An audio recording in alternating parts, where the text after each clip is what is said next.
नजरिए से। तो बहुत सारी चीजें हमको देखने को मिलेगी। पहले तो शुरू करते हैं हम लोग कि वाटर क्या है। तो सिंपल देखिए, वाटर एक कलरलेस, ऑर्डरलेस, टेस्टलेस लिक्विड है जो मोस्टली अबंडेंट कंपोनेंट है, मतलब सबसे ज्यादा पाए जाने वाला कंपोनेंट है अपने ह्यूमन बॉडी में, ठीक है ना। बेसिकली इसका देखा जाए तो बहुत सारे रोल्स हैं इसमें वाटर के तौर पर। अगर जो देखा जाए परसेंटेज ऑफ कि कितने वाटर होंगे बॉडी में, तो अगर जो न्यू बॉर्न के केस में 75 से लेके 80% है, अडल्ट मेल के केस में 60% हो जाता है, अडल्ट फीमेल के केस में 50 से लेके 55 के बीच में रहेगा, और एल्डरली यानी कि बुजुर्ग लोग हैं तो 45 के एज में रहता है, 45% के हिसाब से। बाकी टोटल बॉडी वेट कंपोनेंट के हिसाब से देखा जाए ना परसेंटेज में, तो इंट्रासेलुलर का मतलब सेल के अंदर में 65% ऑफ वाटर अवेलेबल होता है, और एक्स्ट्रा यानी कि सेल के बाहर में जो पानी अवेलेबल होता है वो 35%। दोनों मिला के क्या हो गया, 100%। क्लियर है ये तो पॉइंट कि टोटल हमारी जो सेल्स होते हैं 100% मान लें, तो सेल के अंदर यानी कि जो सेल है इसके अंदर में कितना परसेंटेज होता है, 65, और सेल के बाहर मैंने बताया ना कि 1/3, हम एक अप्रोक्सीमेटली 1/3 की बात करते हैं। मैंने बताया था ना आपको सेल्स में जो पानी की मात्रा होती है 1/3 होता है। सिंपल मान लिया इस बात को। चलिए, प्लाज्मा 5% और इंटेस्टिशियल फ्लूइड जो होते हैं वो 30%। प्लाज्मा क्या है, ये ब्लड के अंदर ही होता है। बाकी ये 30% जो है इंटरस्टिशियल फ्लूइड, इंटरनल फ्लूइड्स होते हैं, इसमें बहुत सारे आ जाती हैं, बहुत सारी चीजें, ठीक है। चलिए, function of water is most important. अब बात करते हैं ना, अब तक तो जान लिए कि मात्राएं कितनी थी। वाटर का काम क्या है एक्चुअली, तो सॉल्वेंट फॉर बायोकेमिकल्स रिएक्शंस, जितने भी बॉडी में मेटाबॉलिज्म प्रोसेस या केमिकल रिएक्शंस होते हैं, इन सब में सॉल्वेंट का काम करता है। सॉल्वेंट क्या होता है, जो बड़ी मात्रा में होगा, जो छोटी मात्रा वाले सॉल्यूशन को अपने साथ घोल ले। यानी कि अगर जो सॉल्यूशंस की बात करें हम लोग, तो सॉल्यूशन क्या होते हैं, तो सॉल्यूट और सॉल्वेंट मिलकर के सॉल्यूशन बनता है, ठीक है ना। तो सॉल्यूट क्या होगा कि हम यहां पर इसको शुगर मान लेते हैं, तो इसको वाटर मान लेंगे, ठीक है। आप समझ गए अब क्या, किसको सॉल्यूट बोला जाता है। सॉल्यूट वो चीज होता है जो बड़े चीज में घुल जाए, ठीक है। और सॉल्वेंट क्या होगा, जो छोटी चीज को अपने के अंदर घोल ले। कलर और वाटर में, कलर आपका सॉल्यूट है और सॉल्वेंट क्या है, वाटर ही है। तो ये क्या, एक तरह से वाटर क्या हो गया, सॉल्वेंट हो गया। तो सिंपल वही, सॉल्वेंट फॉर बायोकेमिकल रिएक्शन, यानी कि बॉडी में जितने भी बायोकेमिकल रिएक्शंस होते हैं, सोडियम पोटेशियम कैल्शियम क्लोराइड, ऐसे कोई भी रिएक्शंस हो रहा है या मेटाबॉलिज्म प्रोसेस हो रहा है, उसमें वाटर ही घोलने का काम करता है। ट्रांसपोर्ट ऑफ न्यूट्रिशन और वेस्ट, बॉडी में एक हिस्से से दूसरे पार्ट में, यानी कि एक हिस्से के सेल से दूसरे हिस्से के सेल में भी पहुंचाने का काम कौन करता है, ये वाटर ही करता है। क्या चीज पहुंचाता है, न्यूट्रिशन और वेस्ट भी। जाहिर सी बात है, अगर जो अच्छा चीज लेके जा रहा है तो साथ में बुरा भी चीज तो जाएगी, वेस्ट भी तो जाएगा। ठीक वैसे ही ये बॉडी का ब्लड वॉल्यूम को बरकरार रखता है। अगर जो कम है, बोतल चढ़ा दे तो थोड़ा सा 1-2 ग्राम बढ़ जाता है ना, हीमोग्लोबिन जिसका कम रहे तो। Yes, maintain the acid base balance, lubrications of joints, joint के बीच में जो लुब्रिकेशंस होते हैं ना, जो एक तरह का तेल होता है जॉइंट में, जो जॉइंट को स्मूथली चलाने का काम करता है, उसमें वाटर कंटेंट थोड़ा सा होता है, इसलिए वो लुब्रिकेशंस का काम करता है, ठीक है ना। और लास्ट है मेंटेन एसिड बेस बैलेंस, जो बॉडी में खारापन या जारपन आ जाता है, अल्कलाइन और एसिड, उसको मेंटेन करता है। लगता है ना कभी हीर जल रहा है बहुत, खाना आप खाए पानी नहीं पिए तो हीर जलने लगता है, एसिड बर्न होता है या हार्ट बर्न उसको बोलते हैं। तो ऐसे केसेस में, हार्ट बर्न के केस में आपको लगता है कि ठंडा पानी पी लेंगे तो आराम होता है। जैसे आपने पिया तो जो एसिड एकदम था उसमें जैसे पानी पिया तो डाइल्यूट हो गया, पानी के साथ मिल गया, तो थोड़ा एसिड का मात्रा कम हो गया, तो फिर डकार आना कम हो जाता है, जलना कम हो जाता है। हीर जलना जो होता है, हार्ट बर्न उसको बोलते हैं, वो थोड़ा सा कम हो जाता है। तो यानी कि वो एक अच्छा एसिड और बेस मेंटेन करने का भी काम करता है। इसीलिए वाटर को यूनिवर्सल डाइल्यूटर बोलते हैं, यूनिवर्सल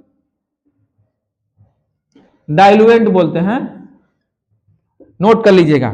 वाटर एक यूनिवर्सल डाइल्यूएंट एजेंट है, यानी कि ये किसी भी चीज के साथ घुल सकता है, यहां तक कि तेल के साथ भी, फैटी प्रोडक्ट्स के साथ भी। यस, तरीका है उसका, यस तरीका है, उस पर बात नहीं करेंगे, बस आप लिख लीजिए कि किसी भी चीज के साथ ये घुल जाएगा तो उसके प्रॉपर्टी के कंसंट्रेशन को कम कर सकता है।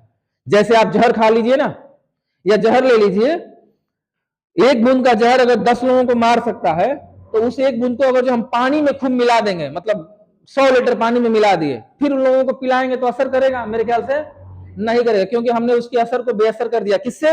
यूनिवर्सल डाइल्यूएंट यानी कि वाटर से कर दिया। इसीलिए जहर वाले लोगों को ज्यादातर ड्रिप ये सब चीजें चढ़ाई जाती हैं, ताकि जो पॉइजन उसके बॉडी में गया है वो थोड़ा सा कम रिएक्शन करे और वाटर ज्यादा से करे। और किडनी का हम फिल्ट्रेशन थोड़ा सा बढ़ा देते हैं, क्योंकि किडनी का काम क्या है? फिल्टर करना ब्लड को।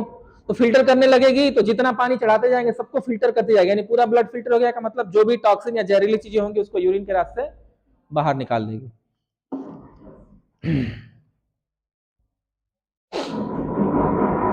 चलिए वाटर बैलेंस, वाटर को कैसे बैलेंस किया जाए। अब क्वेश्चन आता है कि वाटर तो हम समझ ले कि वाटर के बहुत फायदे हैं, इसको बैलेंस कैसे करें या कैसे पता लगाएं कि हमारे बॉडी में वाटर की मात्रा अब कम है। अच्छा ये देखते हैं वाटर इनटेक, वाटर को कैसे हम लिया जा सकता है, कैसे कैसे माध्यम से लेते हैं। एक तो डायरेक्ट ड्रिंक वाटर करके, एक ना फूड के माध्यम से।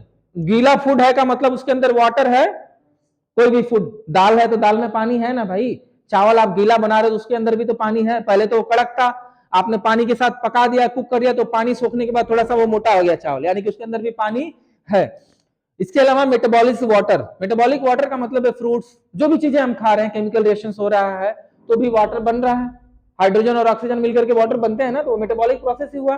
चलिए वाटर लॉस किस किस माध्यम से होता है, एक यूरिन के रास्ते, स्वेट के रास्ते, फीसेस के रास्ते और रेस्पिरेशन के रास्ते। रेस्पिरेशन समझते, सांस लेते हैं ना, तो चीजें ड्राइनेस हो जाती हैं, क्योंकि यहाँ के अंदर आप पढ़े होंगे रेस्पिरेशन सिस्टम में, जैसे हम सूखी हवा लेते हैं अंदर ना, तो हमारे सांसों के साथ मिल करके वो थोड़ी सी हल्की सी मॉइस्चर हो जाती है ना, तो मॉइस्चर कर रहा है मतलब कि वो कहीं ना कहीं बाहर सोख भी रहा होगा। यस, तो ऐसे ऐसे माध्यम से वाटर लॉस होता है। एक तो यूरिन के रास्ते, खूब आदमी को ना शुगर हो जाए और 1 घंटे में 5 से 6 बार शुगर यूरिन पास कर जाए तो वाटर लॉस हो जाएगा ना। इसके अलावा स्वेट होता है, अननेसेसरी अगर जो पसीने हो जाए तो भी पानी का लॉस होता है। और लॉस ऑफ वाटर को हम लोग क्या बोलते हैं, डिहाइड्रेशन। वो कंडीशन जिसमें बॉडी का वाटर धीरे धीरे एग्जॉस्ट होने लगे या खत्म होने लगे, उस स्टेज को हम लोग क्या बोलते हैं, डिहाइड्रेशन बोलते हैं। सब कुछ क्लियर है यहां तक आपको।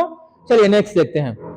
चलिए डिहाइड्रेशन आ गया उसी पे, excess loss of water body, यानी कि वो पानी जो लॉस हो रहा था, जो ऊपर हम लोग पढ़े थे, अब वो तेजी कर लिया, यूरिन बहुत जल्दी जल्दी आ रहा है, फीसेस बहुत जल्दी जल्दी आ रहा है ना, सब चीजें हो रही, तो पानी का नुकसान होगा, और जब पानी खत्म होगा तो उसी को हम लोग क्या बोलते हैं, डिहाइड्रेशन। डायरिया, वॉमिटिंग, फीवर या एक्सेसिव स्वेटिंग, जरूरत से ज्यादा स्वेटिंग होना, हार्ट के मरीज को सबसे ज्यादा मन घबराता है तो उसको स्वेटिंग्स होता है, तो ऐसे केसेस में भी डिहाइड्रेशन होने के चांसेस होते हैं। ये कैसे देखने को मिलता है, क्या ऐसा सिम्टम्स होगा बॉडी पे कि पता लगेगा कि वाटर लॉस हो गया या उसको डिहाइड्रेशन हो गया है, तो ड्राई माउथ, मुंह का सूखा हो जाना, लो यूरिन आउटपुट, आप यूरिन ही नहीं आ रहा है भाई, तो पानी नहीं है तो यूरिन नहीं आ रहा है, किडनी नहीं छान रही है। इसके अलावा संकन आई, संकन आई, आंखों का वो पलकें सूख जाती है, आप देखते हैं ड्राइनेस आ जाता है यहां से। चलिए ओवर डिहाइड्रेशन, मतलब जो हो रहा था डिहाइड्रेशन उससे भी ज्यादा हो रहा है, जैसे ना excessive water intake. Over hydration का मतलब जरूरत से ज्यादा पानी बन जाना शरीर में, सारे सेल्स फूल जाते हैं, आप लाशें फूल जाती हैं पानी में पड़ी पड़ी, वो एक तरह से यूं मान लेना कि वो एक, अब जो सिम्टम दिखेगा उस लाश को निकाल लेंगे पानी से तो आपको लगेगा खूब फूली हुई है, चमड़ी से लेके एक ऑर्गन उसका फुला हुआ रहेगा।